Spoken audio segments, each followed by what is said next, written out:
fayyadamne mirga hin dubbadhan. San fidaa sun sageejisa hoonaan uummata jimmaa tuqe uummata jimmaa hoonaan tuqee daangaa uummata kootiitti darbe jimmi ana qe'ee kooti yoon daangaatti darbe yeroo tokkoo miti yeroo torbaatama mataa kootiin gadi galabbaxamee uummata jimmaa ifama nan gaafadhaan.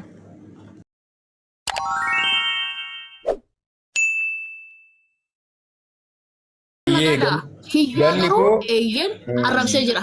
Maaliif hin arrabsee jarri sun diina ka ilma Oromooti miti kan qaama saalaa muraa jiran ilma Oromooti miti kan morma muraa jiran jarri bargaallaa itti bakka tokkotti nu fixaarti moo akkam ummata keenya wallo fixaarti miti wallagga fixaarti miti sanyii akkam jaruma kanayyuu bakkuma isaan gahanii kan jedhuun dubbadhe kiyyaatti kinoo Izraa'elis fagoo kan hin deemu.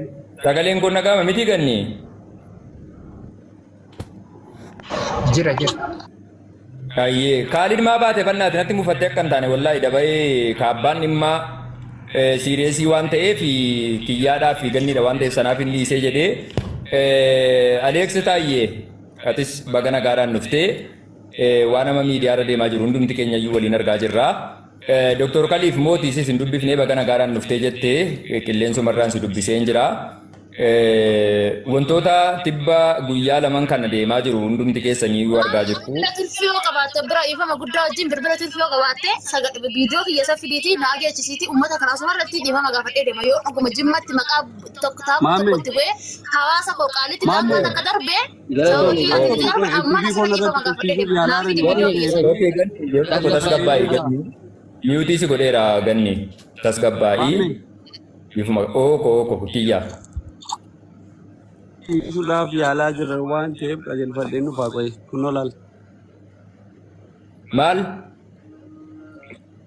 FB'n irratti cufsiisuuf yaalaa jiru waan ta'eef qajeelfadheen dhufaa qoye al tokko ba'e. Abbaan barbaade yoo yaade jedhamtu si deebisa fataa jedhi bannaate ta'u fataa edhi ta'i wallaahi abbaan fedhe yoo cufee jedhamtu si deebisa ta'u ta'i. Maamee galatoom carraanaa kennite. Carraanaaf kennite jechuudha. Okay, carraasiif hin kenna Aleekso xiqqoo hunduma keenyaaf waan yaada ta'u akka yaadnee walitti kaafnee dubbii akka wal dhagaa wal jalaa deemnuuf akka waan furmaata qabu goonuuf jechuudha. Asirratti jechuudhaan jara hundayyuu keessaan naqee dubbisee waan akkanaa qabna waan akkasii qabna kottaa jedhee dubbachuu barbaadee miti. Jalqabumayyuu ani ajandaa miidiyaa irratti dhimma namoota dhuunfaatiif dubbatamu kana keessatti hin hirmaadhu ofii kootiif illee ofuun jaalladhu. Maaliifi ajandaa waan jedhamu kana jechuudha namuu wal miidhuu danda'a. Fakkeenyaaf ani Aleeks yoo wal miine yookaan Dr. Khaliif yoo wal fiinan mootii yoo wal fiinan Hafiz yookaan Kiyyaa yookaan Ganniin yookaan Saalihaan wal dhabdee anaaf isa jidduu jiru akka sirna Oromootti akka hawaasa keessatti guddanneetti keessaa namoonni nu walitti siqnu wayii dhufanii waan nageenya jidduutti buusu wayii uumu. Amma garuu guddaa xiqqaa sheekaa qeesni lubni hundi waan ajandaa jaarsaaf jaartii illee miidiyaa irratti dhufanii jaarsummaa dubbatu. Akka baraatti jiraata yeroo garii furmaatan qabdu jechuudha sii galee. Dhugaadha namoonni kun osoo dhuguma akka sirna Oromootti akka sirna safuu duudhaa hawaasa keenyaatti sila deemu ta'eeti Ganniin kun anaan inni fireendiidha jechaa jirti. Mucaan kun yoo dogoggoree jiraate ilma namaati inni ergamaa waaqaa miti ilma namaati yoo dogoggoree jedhe Ganniin immoo isarra dogoggora isaa yoo hubattee jette lakkii kiyya wanti kun sirraan eeggamu maaliif akkana goote jettee gaafatteetti hin gaafanne. Kiyyaan immoo jechuudha beektee yeroo isin viidiyoo sana irratti waraabdu maaliif na gaafachuu dhiifte jedhee osoo maqaa isin dubbatin dhaqee keessaan gaafateera hin gaafanne. Jireenyi keenya guutuun laayivii ta'e bara kana keessa jireenyi keenya guutuun paablikii ta'e dhaloota kana biratti jechuudha isinii galee kanaafuu falan qabnu jechuudha. Wanni tokko immoo yeroo dabareen deemaa dhaqu waan inni tolchurra waan inni balleessutu deema jechuudha. Kanaafuu dubbii kana gabaabsinee wal hubannee adeemsi itti fufa. Namoonni kun wal arrabsanus wal cabsanus jireenyi waloomaa itti fufa. Hanga Oromoon lafarra jirutti jechuudha isinii galee kanaafuu hanga danda'amee jedheen jidduu kanatti rakkoo uumamee jedhee asuma numa obboleewwanuma keenya sirra jirruun fiiks goonee yoo irra dabarre hoo yaada jedhu yaadeen Kiyyaan dhufee Ganniitti sheerii godhee fidee jara lameeninuu wanti keessaan dubbanne wanti laayivii irratti dubbanne hin jiru rabbiin ragaa kooti jaris ragaa kooti isinii galee garuu akka Oromootti immoo jarri hundiyyuu anaaf obboleewwanii miidiyaa irratti wal baranne isinii galee namoota hedduu kabajuu jaalladhuudha. Dogoggora jidduu lamaanitti uumamee jedhe immoo isin namoonni asirra jirtan namoonni ciccimoon waan kana kallattii qabsiifnee dogoggora jidduu jaraatti uumame kana fiiks goonee yoo deemne yaada jedhuudhaa fi Aleeks waan jettutti dabaladhuuti yaada isaanii fudhannee kallattiin gara dhimma keenyaatti deemnaati Dr. Khalidis waa jedhee jechuudha. Ayyee galatoomii maamme edaa battala tokko viidiyoo kubbaan ilaalaa ture. Live irratti kiyyaan osoo dubbatu Abdii Geetaachoo galee dhiisi waan kana maal yeroo ni jedhuun argeera. Ajandichallee sirriitti keessoo isaan beekun ture. Miira keessa galee haasaa ture kiyyaan. Sana booda Abdiinis ni bu'ee ani kubbaa ilaaluuttan deebi'e jechuudha. Jechuun ani walitti bu'iinsuma namootuma dhuunfaa fa'aa hin aareetiin see. Buleetani kanan arge viidiyoo naannoftu wayi. Amma gaa asirratti namni baay'een dubbateera na dura wanti baay'een ka'eera. Gandaa walitti duuluun, wal arrabsuun, kutaatti gaafa namni dhuunfaa balleessu kutaatti wal gashuun sirrii akka hin taane maal wanti hundiyyuu ka'eera. Sanarra deddeebi'uun hin barbaachisu amma. Namoonni asirratti yaada kennanus ana boodas yaada kennanus kan jarri irratti xiyyeeffachuu qabdanu falli maalii furmaata isaa isa jedhu irratti yoo xiyyeeffanne gaariidha. Akka dhuunfaa kootiitti yaadan qabu ganni nama yaada wayii kaastee turte miidiyaa hawaasaa kanarratti namoota wal hin beekne baay'ee wajjin wal barreera. Ani Muhammad Aljaziiraa kanani wayya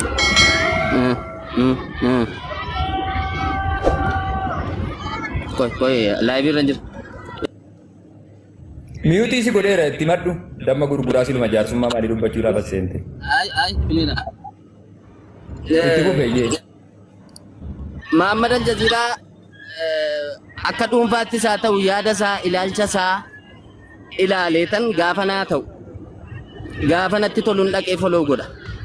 Facebookiidhaan haa ta'u TikTokiidhaan. Aad godhee follow godhee hordofaa sana booda namoota wal hin beekne baay'ee wajjin obbolaa taanee hiriyaa taanee asirratti yaada wal jijjiiraa oolu. Egaa wal barbaaduun keenya follow wal gochuun keenya wanta baay'eedhaaf nu gargaaruu danda'uu qaba akka obboleessaatti gaafa dogoggoraa wal gorsuudhaaf. Amma ganniin follow walirraa qabna erga itteeti fakkeenyaan gannii fudhadhe malee ani mukatti jigsuudhaan miti isheetti. Gaafa akka obboleessaatti dogoggoru maammeen an gaafan waan hin taane maxxansi akkanaa sirraan eegamuuti kaasii rakkoo akkasii qabaa.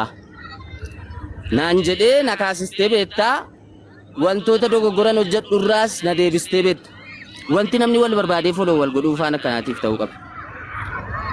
Inni itti dhiyaatu nama dogoggore tokko dogoggora isaa fuudhee isa dogoggora sana argine agarsiisuu jechuun maaliif follow wal godhe namni?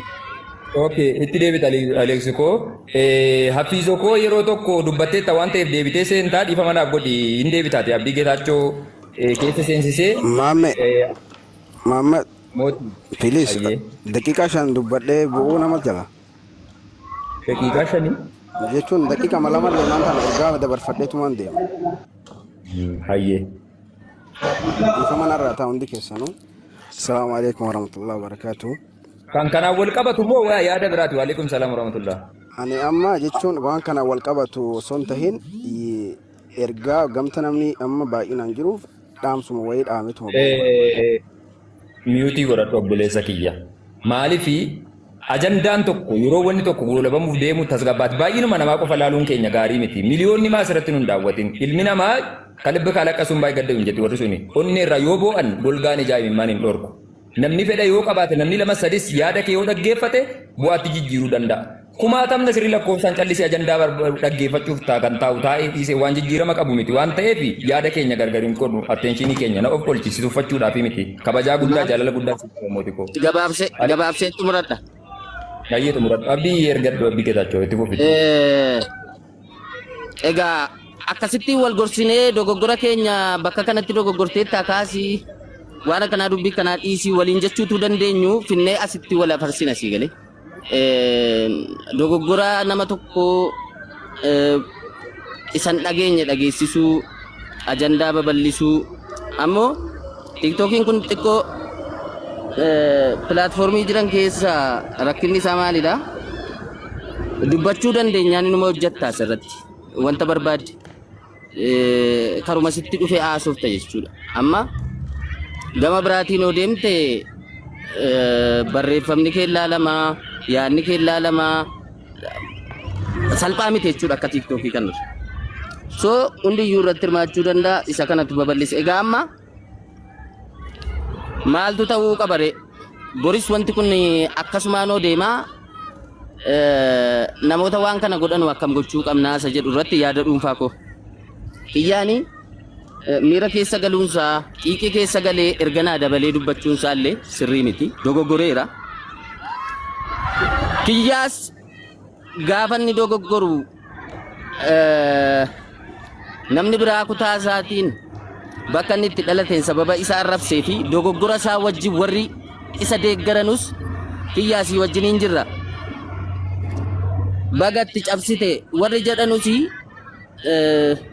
dogoggoraniiru so namoota waan kana addatti immoo ajandaa godhatanii gandaan akka namni wal qoodee wal arrabsu modereetara siif kenneera nama maqaa kee ta'e adaba qabsiisi nam tokko maqaa namaan dahinaa kabajaa bifa qabuun seeraan yaada keessan ibsadhaa dhiifama waliin obboleewwan kiyya nam tokkoyyuu jecha hin taane jedhina kutaa kamiyyuu ganda kamiyyuu be respected guys Aleksi konuu gabaabsi hayyee namoota gandaan akka namni walitti duulu wal arrabsu wal cabsu godhan kana fakkeenyaaf Soolanfaa saa ta'u kiyyaa akka dhuunfaattis haa ta'u akka gandaattis namoota arrabsan addatti warri beekam kun kiyyaanis dogoggora isaatiif dhiifama gaafatee jarri sunis badii jaraatiif dhiifama gaafatanii kana booda dubbiin kun akka dhaabbatuu fi keessaa naasofsiistee atis ta'u namni biraa warra waan kana keessatti hirmaate addatti kan Oromoo biratti illee dhageetti qabu ajandaa kana babal'isuu keessatti qooda qabanii abalu ati dogoggorteetta dogoggorri kee kana isa kanaan Oromoo mufachiifteetta dhiifama gaafadhu kiyyaatis bakka kanatti dogoggorteetta isa kanaan dhiifama gaafadhu dhiifama walii godhaa jarri akka dhuunfaatti walitti mufatanis furmaanni jiru akka kanadha malee kiyyaan baga godhee jedhanii dogoggora irratti deeggaruunis gurbaanni tokko immoo sababa ganda tokko ta'eef warri ganda sanaaf deeggaruun sirrii miti yaanni natti fakkaatu kana furmaata argatee dubbiin kun akka gabaabbatuuf jechuudha ta'uu baannaa babal'achaa deema galatoo maal fadha hayyee Aleksi koo ulfaadhu galatoomii hojiin qaba beektaa rakkoodha warraas keessa jirtan hunda keessan hin dabalatee dubbiin kiyya ummata Jimmaa mufachiisa taanaan yeroo tokko doon ta'in maqaa ummata Oromoo saba guddaa saba bal'aa kanaan ummata Jimmaa ifama osin balleesseeraadha ani tasuma Jimmaa tuqee jedheetis yaadeetis miti kiyyaan jechuun jarri maqaa jara faannoo tana hoo sagalee isaanii ageenye nuti hin maraannaa beektaa ummata keenya nurraa dhumaa jira jarri tun nu fixaa jirti jara kana waa'ee isaanii hoo ageenye sammuu tanaan nu xaqama nama guddaa nama keenyarra hooma waa'ee isaanii ageenye hin aarra miira keessa galee hoo dhuguma ummata Jimmaa isinif balleessee jira yeroo tokko doon ta'in yeroo 70 dhiifama naaf godha ummata koo qaalii qe'ee koo qaalii ummata Jimmaa ala raase kiyya ifama hoo naa goote ifama naa godhu baatus akkuma sitti tole godhi ani ummata koo qaalii ifama naa godha ummata koo Jimmaa qofti ifama naa godha kan kiyya Eristee walitti dhufne qabeenya walitti dhufne qe'ee walitti dhufne ka walitti dhufne dhiiga Oromommaatiin walitti dhufne Oromummaa walitti dhufne kanaaf sininjaa ummata koo jala jirtan hawaasa koo bal'aa qaarii ummata Jimmaa ifama naa godha hoo sinitti darbeeraadha viidiyoo sanis asirraa akkam bu'e nan kaasa saba koo taanaan ani ummata koo tuqe taanaan miti ummata Jimmaa nama miiliyoonaan lakkaawwan waan tuquu miti nama lama nama sadi waan tuquyyuu hojjechuu hin barbaadu waan ta'eef nama lama nama sadi waan tuquyyuu hojjechuu hin barbaadu qe'ee koo bal'aa miti tanfaqsee jedhaan ulfaadduun jarjaraa jirta namatu jarjarsaa jira eerpooniidhaan dhaggeeffachaas tarii dalagaa dalagaan dhaggeeffachuu dandeessaan dhaamsa tokko kan hin siidhamu obboleewwan keenya namoota hedduu qaba jaalladhu fakkeenyaaf Ahmad Silallee seenee waa tokko dubbachuu carraan arganne jooteen illee akkasii namoota waa wayii dabarsantu jiraachuu dandaas keessanuma qofa dubbachaa jira akka isaan illee ittiin dhagahamne waan tokkitti tarii hin baa jirta waan ta'eef wanti sitti dhaamnu dhaggeeffadhu garuu yaada obboleewwan keenya kaasanus wanti isin jechuu danda'u ati jechuudha nama kiyyaa fireendii irraa qabu miti osoodhuma hiriyyummaa tiktookii irraan qabaannee namoota isatti siqanuun waan kana dhiisi nama jechuu danda'udha because ati kaleessa eenyuun akka turte osoo hin beekne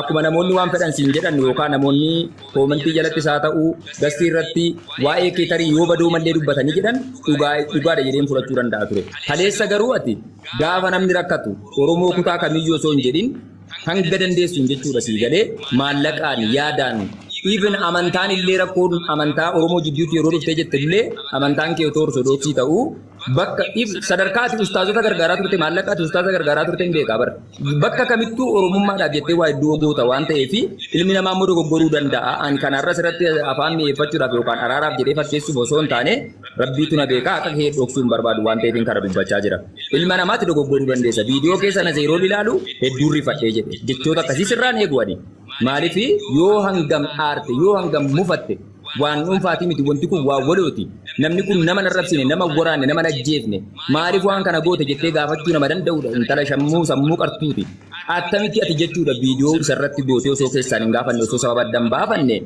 sanuu jechooti na tachirratti fayyadamaa turte anas irratti yoon dubbadde barcumarraa kufuun hangaftoof agarsiisudha jedha Oromoon lama of arrabsuu ta'a waan ta'eef kirdaada sana keessallee anaas na tuquu danda'a jedhee natti dhagahama sii galee kanaaf gannii koo isii sana hanga dandeessuun nu asirratti dhaggeeffachaa bakka dogoggorte sana dhiifama achi wanti biraan jiru ilmi namaatu dhiifama jedhee jennaan rabbiinu namaa dhiisa waan ta'eef waan tokko wanti sirra ilaalamu hin jiru kiyyaanis obboleessa keetii akkuma tuu jette maasii irratti yookaan dhimma wayii irratti bakki wal geessan hin jirtu wanti wal qaqqabdanii jettan waa'ee Oromummaaf jettaniiti dhiifama Oromoon asirra jirtan obboleewwan keenya koomentii jala jirtanu dhiifama achi wanti biraan jiru obboleettiin keenya kun tarii Oromummaadhaaf jettee miira keessa galtee jechoota hin taane jettee isin mufachiifteetti yoo ta'e dhiifama jettee walii galatti gaafatteetti waan ta'eef har'aa kaasaatii maqaasii jechan taaneen akkuma sana ammoo suuraasii bakka hin taane ittiin fayyadaminaa akkuma Oromummaatti kabaja jaalala isiidhaaf qabdanu itti fufsiisaa ilma namaati waan ta'eef kanumaan isinii dhaamuu barbaada ganniin garuu dhaggeeffachaa dhaamsa obboleewwan keenya koomentii keessatti kaasan tarii eerpoonii anis dhaggeeffachaa yoo siif danda'ama ta'e akkas godhii kiyyaa waan jedhu tarii sakandii muraasa wayii jettaan jira yoo jira ta'ee jedhe kiyya waa deebisi ganniin dhiifama si gaafattee jirti kan kee deebii kan kee waan jettu jedhiitii gabaabsitee keessaa habaatu kiyyaa kiyyuma dhiifama garuu Ahmadii fi joote please wayyee maammee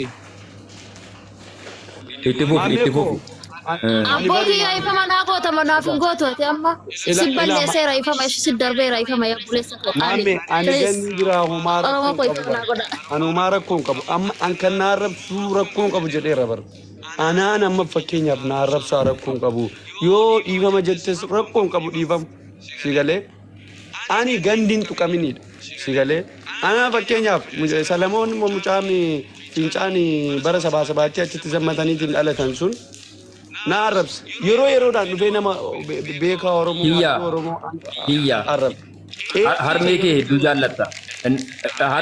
jaallatta nan beeka maqaa rabbii maqaa harmee keetiitiin si qabe jechan taaneen maqaa namaan na'in please kiyya koo please maammee koo maal akka ta'e beektaa yeroo tokko an fakkeenyaaf mooraalii kamiin ilma Oromoo tokkorraa Oromummaa mulqaa qoy mooraalii kamiin si galee gaafa wal gargaarru Oromoo gaafa waliin qabsoofnu Oromoo gaafa waliin aarsaa wayii kaffallu Oromoo gaafa bicuusii bakka ani bari haadha manaatiyaaf muudii isiidhaaf hin tamachaane harraammaduu hin danda'a deemsisuu hin danda'a abbaa kiyana dhalche haadha kiyana dhalchiteef muudii isiidhaaf hin tamachaane isiitti hin tolle deemsisuu hin danda'a maaliif ilma namaati waan ta'eef wanti siif ta'u anaaf hin ta'u tarii immoo dogoggora wayii hojjechuu hin danda'a si galee amma fakkeenyaaf sirba gadhiisee mucaan maal jedhaa ture maammee kagannii rakkoon qabu dhiisiyyuu kagannii rakkoon qabu fakkeenyaaf namni lama sadii wayii gaafa nama qeexee namatti hoo'ee jiru namni afur sadii immoo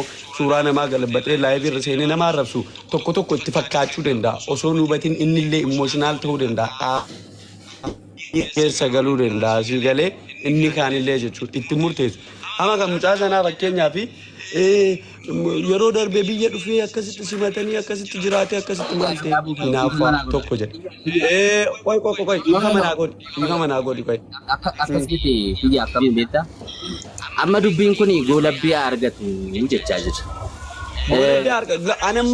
Anammas ta'u dhagee wanta jedhe. Bakka inni jirutti isas waamamee bakka inni jirutti wanta walitti. Bakka inni jirutti dubbadhuudha biyya koofiis miira keessa galii namoonni asirratti arginu illee obboleewwan keetii nu kabajanii nu dhaggeeffachaa jiru isaan illee ilma dhiiraa fi amma koo bare amma fakkeenyaaf arraba hin jiru bar dubbiirra jira miti fakkeenyaaf akkas jedhe Oromoo mucaa kana feemasii gootee feemasoonni Oromoo gaafa Dubaay deemanii isaa argu maal jedhanii waliin kaanii waliin kana ta'anii waliin sana ta'anii nutti quubsanii gurbaanii